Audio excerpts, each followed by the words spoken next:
What's up, y'all? It's Lucas. We're back with another Breaking Bad theory video. So today we're going to be looking at some theories about Gustavo Fring, a very mysterious man with a very mysterious backstory. Don't forget to drop a like and subscribe. I'm trying to work on posting weekly around here. Anyways, let's get to the theory. The theory is that Gus Fring is a secret CIA agent, or at least collaborates with the CIA. Let's start at the very beginning with some necessary information. Augusto Pinochet was a Chilean leader that rose to power with the help of the US in the 1970s. This was at the same time that the US was working hard to stop the spread of communism, and they would go to great lengths to do it. Pinochet was the exact guy they wanted in power. He was very anti-communist, and although he was a bit extreme, the US didn't have any other options. Now you're probably wondering why I'm giving you a history lesson right now and where Gus Fring fits into this. Well, according to this theory, while he was in Chile, he had a lot of influence. He worked with or maybe even for the CIA to help get Pinochet in power. He then ended up in Mexico, which could be for a variety of reasons. Maybe they just had a new assignment for him, or maybe they didn't agree with Pinochet's leadership anymore. Pinochet got very extreme later in his leadership to the point where he would start executing communists. So at some point the CIA stopped supporting all of that. But the interesting thing with the CIA is they have been accused of trying to manage the drug trade in the past. So this could be an example of it. My main point being, this might be why Gus Fring ended up in Mexico. How he got into the US with very little documentation and really no records of his past. Vince Gilligan has publicly stated that they're not going to reveal Gus's past. It's supposed to be a mystery and up in the air, and you're supposed to theorize about it. He's only mentioned his past a few times. I'll play some clips right here. I grew up quite poor. We live in the hills, in the place my brothers built from things they found.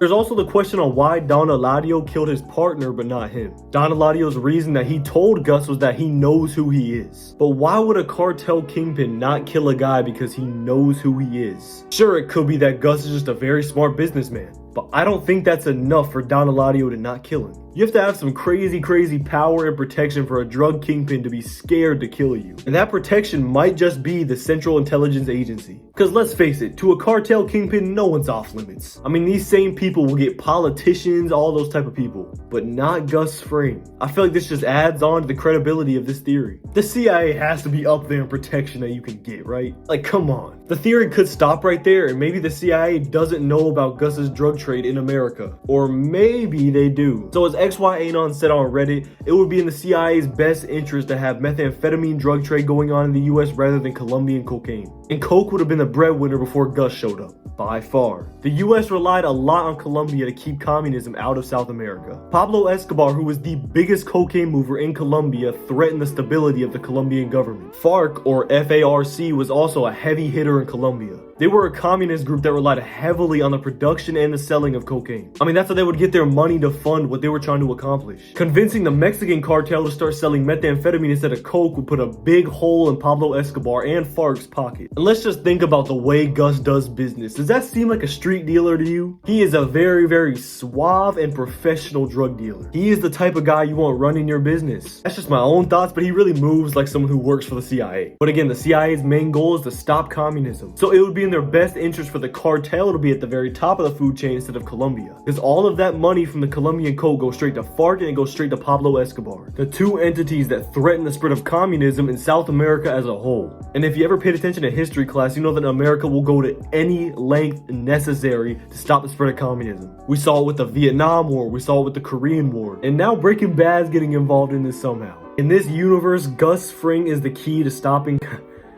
In this universe, Gus Fring is the key to stopping the spread of communism in South America. But let's talk about some flaws with this theory. Obviously, the CIA is very secretive in what they do, especially if Gus was involved in this in the 70s and 80s. And sure, the DEA might not know what was going on with Gus in Chile, Mexico, and eventually in the Americas. If the CIA knows all about what he's doing, it's just hard for me to imagine the DEA not figuring it out sooner. Especially if the CIA did know about what Gus was doing while in the US. But honestly, there's not that many holes with this theory. It's a pretty solid one. I thought it was very well thought out, but I do have some questions myself. I feel like Gus Fring's age is a big factor in making or breaking this theory, but from all I can find, his age checks out. According to Breaking Bad fandom, he was born in 1958, which when Pinochet was at the prime of his power, Gus probably would have been 25 or so. So my personal thoughts, do I think this is a valid theory? I think this theory has some amazing thought behind it. It's really hard to disprove given the lack of information that surrounds Gus's past. So in my personal opinion, yeah, I think it's true. The history of real life events adds up. The fact that the CIA would want to hire him, that completely makes sense to me.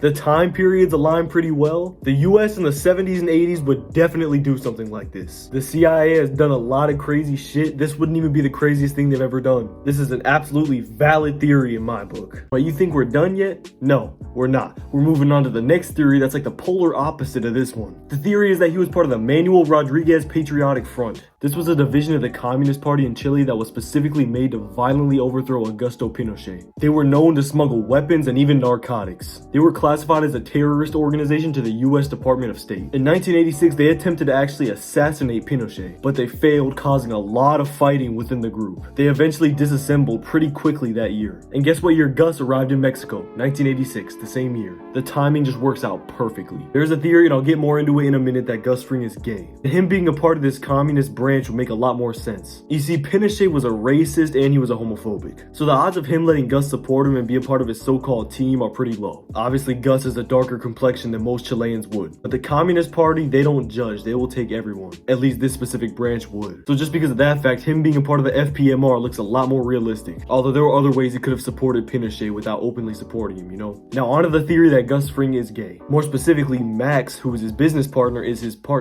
Now I had been misled to believe many times that Max was Gus Fring's brother. But from all I can find, that's not true. I think the only reason people were saying that is because it's Los Pollos Hermanos, and Hermanos is brothers. I don't know why people on my TikTok account kept telling me that they were brothers. They're not. Which made me discredit this theory for a long time, because that wouldn't be right. But they're not brothers. When Max and Gus are proposing their business idea, Hector says something very interesting to them. Hector implies that instead of being called the Chicken Brothers, they should be called the Butt Brothers. Obviously, he could just be teasing them. Or there's more to it. He's also never seen with any woman or any partner in general throughout the series. The only person he's seen relatively close to is Max. The way he reacts when Max dies just gives me some type of feeling. It looks more so that he lost a loved one, like a relationship partner. There's no solid evidence on this, but it's really interesting. And like I said, it supports the point that he might be part of the FPMR. Anyways, that's about all I have for you today. Let me know if you want more theory videos like this. I have a real fun time making them. This is Lucas. Y'all have a blessed day.